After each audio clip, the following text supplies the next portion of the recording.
मैं मानता हूं कि मुंबई शहर में जिस तरह से फ्लैट बायर्स जो है वो बार बार फंसते हैं, रेरा जैसा इतना कड़क कड़क कानून आने के बाद में भी स्थिति वहां की वहीं है। तो ये पूरे प्रकरण का जितना मैंने मेरे 31 साल के प्रतिनिधित्व जीवन का जो अनुभव है उसमें से मुझे ये पता चल रहा है कि इसमें म्हाडा के अधिकारियों का दोष है। क्योंकि जो रीडेवलपमेंट में प्रोजेक्ट जाता है तो रीडेवलपमेंट का काम शुरू होना चाहिए। आप एट पार करो कोई वादा नहीं, क्योंकि पैसा वहां पर भी खर्चा करने के लिए यहाँ से ही निकलेगा, तो एट पार करो तो भी चलेगा। लेकिन म्हाडा के अधिकारियों ने आग बंद करके वहां पर कोई काम ही चालू नहीं हुआ और यहाँ का काम तेजी से बढ़ा, इस प्रकार का ये काम हुआ है, कांड हुआ है। इसको मैं कहूंगा ये म्हाडा के अधिकारियों के वजह से ये कांड हुआ है।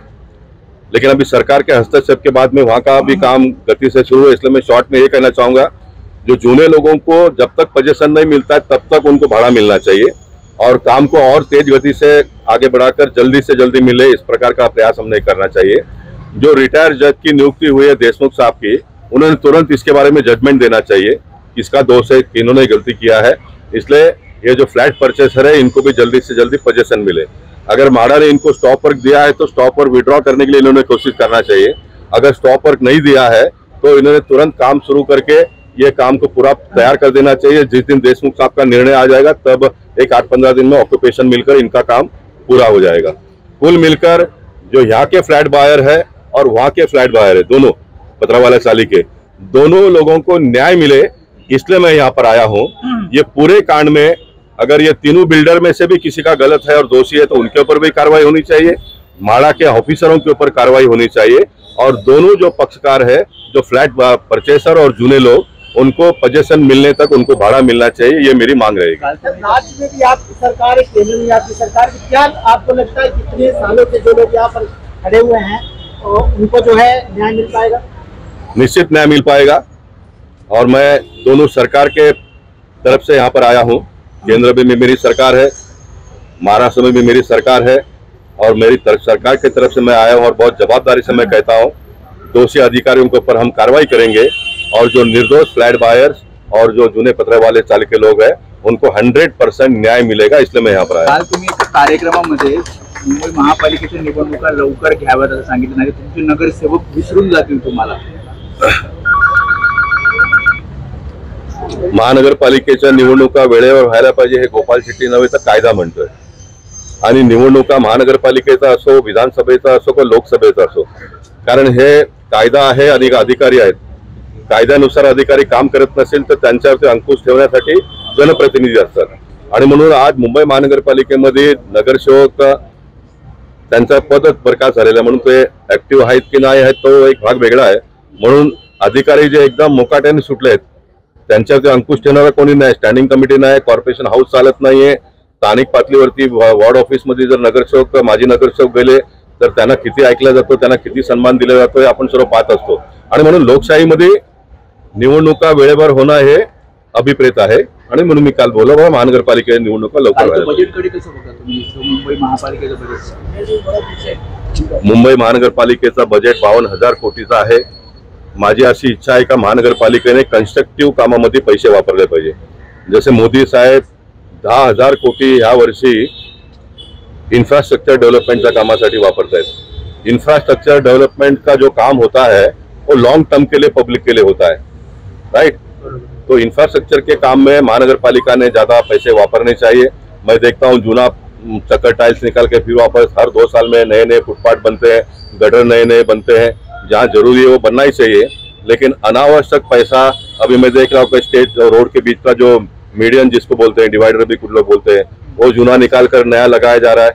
मेरे समझ में ही नहीं आता उसको क्यों निकालते हो आप, उसको कलर मार लो, उसको आप कलर मार लो, क्यों पैसा पब्लिक का इतना वेस्ट करते हो।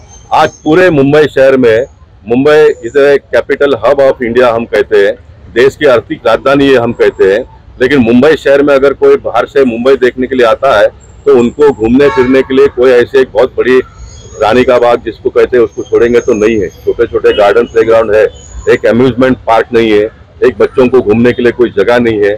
तो कॉर्पोरेशन ने इस प्रकार के कंस्ट्रक्टिव काम में पैसा लगाना चाहिए, ऐसा मुझे लगता है।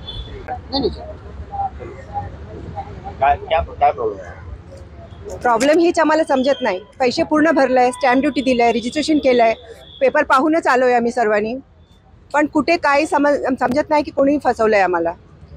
फक्त आम्ही येतो, बिल्डर सांगतो म्हाडामध्ये आहे आणि म्हाडा म्हणतं बिल्डरमध्ये प्रॉब्लेम आहे आणि कमिटीला पण बसवलं आहे आणि कमिटी आज उद्या म्हणतात, पण त्यांचे पण रिपोर्ट गेले की नाही ते आम्हाला समजायला मार्ग नाही आहे.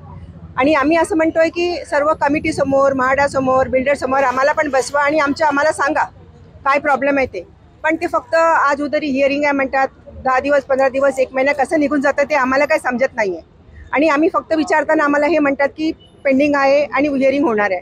पण हिअरिंग फक्त कशासाठी थांबून जातं आणि काय हे होतं आहे आम्हाला काही रिझल्ट समजत नाही आहे. मागणी काय आहे? मागणी काय, आम्हाला ओसी द्या फक्त. बिल्डिंग बांधून पण, बिल्डिंग तयार होऊन पण 3-4 वर्ष झालेलं आहे. आम्हाला 17ला मिळणार होतं पोझिशन, तर 17ला मिळणार होतं, 17ला काही मिळालं नाही आहे. ठीक आहे, पण आम्हाला वाटलं की आता हे 3 महिना होईल, 6 महिन्यांनी काही ना काही प्रॉब्लेममध्ये सॉल्व्ह होईल म्हणून. पण काही सॉल्व्ह होत नाही. आता कळत पण नाही आहे, म्हणजे कधी होणार आहे ते पण कळत नाही आहे. अवस्था पण बघा ना. आता मला हे सांगा, आम्हाला पोझिशन जर मिळालं, समजा आता पटकन मिळतंय असं म्हणतायत, मिळालं तरी 2-3 वर्षापासून जे बिल्डिंग बनून तयार आहे त्याच्यामध्ये खर्च किती निघेल परत? ही खर्चाची जबाबदारी कोणाची आहे मग? आणि आम्हाला फक्त हे म्हणायचं आहे, एकदा तुम्ही टेबलावरती बसवा आणि अकाउंटेबिलिटी हे करा, नक्की करा कोणाकडे फसलंय आणि त्यांच्याकडे जाऊन आम्ही मग आमचं काय डिमांड आहे ते आम्ही सांगू. मैं निर्मल गोलेछा, मैंने लग्जर में फ्लैट लिया हुआ है. 7 साल हो गए आज मुझे फ्लैट लिए हुए. अभी तक हमको पोजीशन नहीं मिला है. और हमारा कहना ये है कि बिल्डर की गलती है कि महाड़ा की गलती है कि पात्रा वाला चाल वालों की गलती है. हमको किसी को गलत नहीं ठहराना है. हमारी यही रिक्वेस्ट है, हमारे फ्लैट तैयार है, पात्रा वाला चाल वालों का काम पेंडिंग है, उनका बना नहीं है, उनको किराया नहीं दिया है. वो किराया हम जो 1700 फ्लैट बायर हैं, कल्पतरू, एकता और लग्जरी, उनसे हमसे पैसा ले ले, उनका काम कंप्लीट कर दे, उनको किराया दे दे, पर हमको तुरंत पोजीशन दे दे.